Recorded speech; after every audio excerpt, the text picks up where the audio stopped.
Hello friends, this video on Kingdom Animalia part 29 is brought to you by examfear.com. No more fear from exam.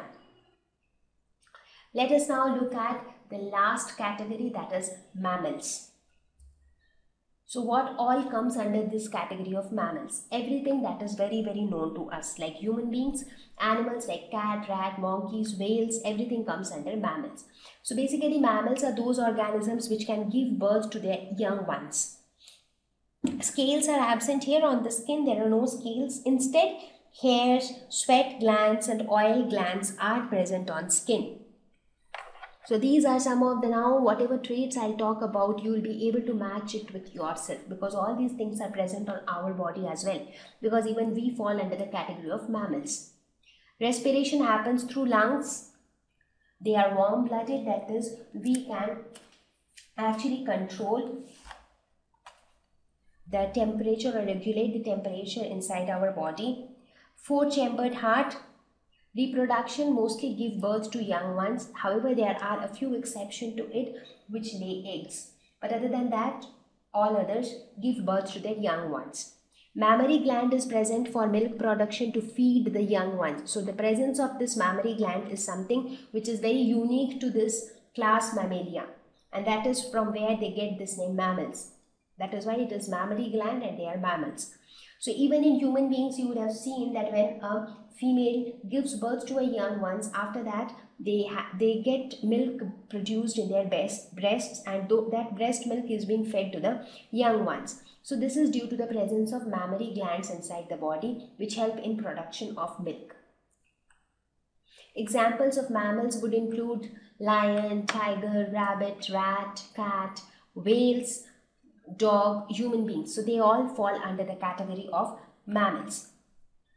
If you talk about the reproduction in mammals, here also the sexes are separate. We have distinct male and female sexes. Fertilization is internal, that is, the fusion happens inside the body. Mostly viviparous, that is, they give birth to young ones. Some exceptions are there, and one example is platypus, the one which you can see in the picture. Development is direct, so there is no larval stage involved.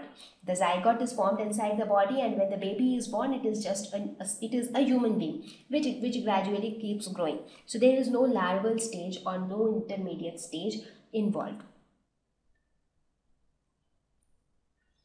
Okay, so with this we have reached towards the end of the lesson. So we have actually covered all the different phylum which falls under the kingdom Animalia.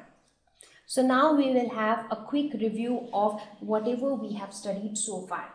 So in this tabular form, we will quickly have a comparison of the 10 phyla which we discussed in this lesson.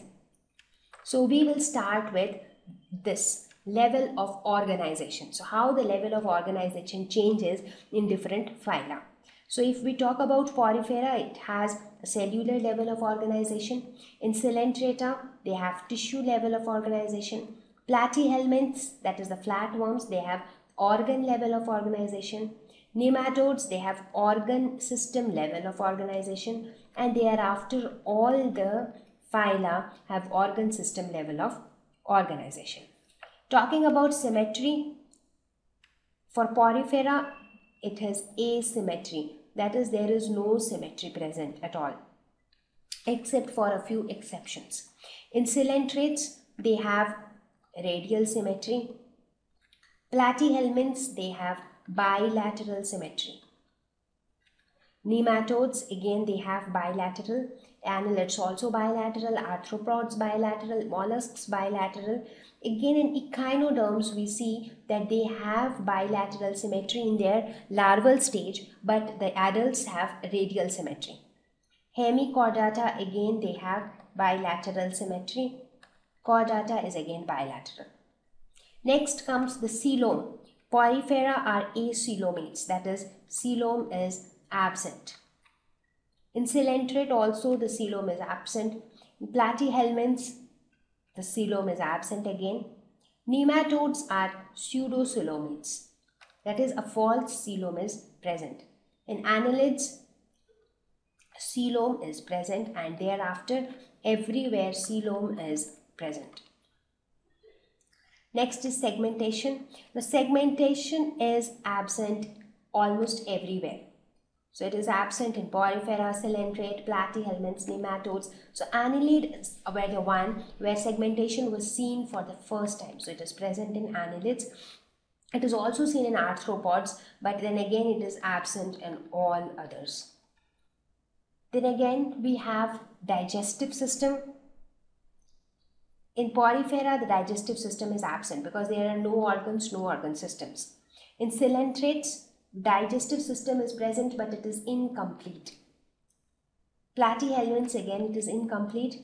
Nematodes have a complete digestive system, and thereafter all the phyla have a complete digestive system. Similarly for circulatory system also, it is absent in Porifera. It is absent in Coelentrates, Platyhelminths as well, and also it was seen for the first time in annelids, and thereafter it was seen in all the other higher phyla. Similarly, respiratory system was also absent in Porifera, Coelentrates, Platyhelminths and nematodes, but it was seen for the first time in annelids, and then it was present thereafter. Now, some of the special features in each of these phylum, let us discuss about them. In Porifera, they have pores all over their body which form the canal system, which actually helps in their survival. In Coelentrates, they have the cnidoblasts which are present on the tentacles and help them to catch their prey. Platyhelminths, they have flat body with suckers and hookers which again help them to catch their prey. Nematodes, they are elongated worms, also known as roundworms. Annelids, segmented body. Arthropods, jointed legs. Mollusks, external skeleton shell. That is a hard covering which is present on their external skeleton. Echinoderms, water vascular system. Hemichordata, their body parts which included proboscis, collar and trunk. So that was a speciality of Hemichordata. And chordates, needless to say, notochord. So these were some of the special features in the different phyla which we discussed under the kingdom Animalia. So now that we have reached towards the end of the lesson, it is time that we quit. Thank you. Please visit www.examfear.com to watch more videos, attempt free online test, get free study material, find tutors and mentors. Thank you once again.